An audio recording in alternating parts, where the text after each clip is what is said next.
Hey everybody, this is Dustin, your RV specialist. So I'm getting ready to go up on a roof job to do a inspection from impact damage from a awning, the sidewall, and the tears on the roof. And while I'm using a different A-frame ladder, that's a 12-footer to come up here, I'm getting ready to grab onto the ladder. Look how loose that is, right?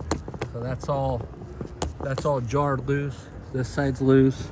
The main ladder is all loose, and they're carrying a ladder with a hook with something else on it. So I'm not a big fan of that. Don't recommend you doing it. This is how the walls get damaged, the roof gets damaged, and somebody can get all kinds of stuff. They can break their neck, their back, their hips, everything. So even your local repair guys. So all right, well, stay tuned for more. But again, don't put anything on these garbage RV ladders.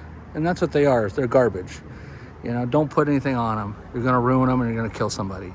All right, thanks a lot and have a great day. Dustin, your RV specialist.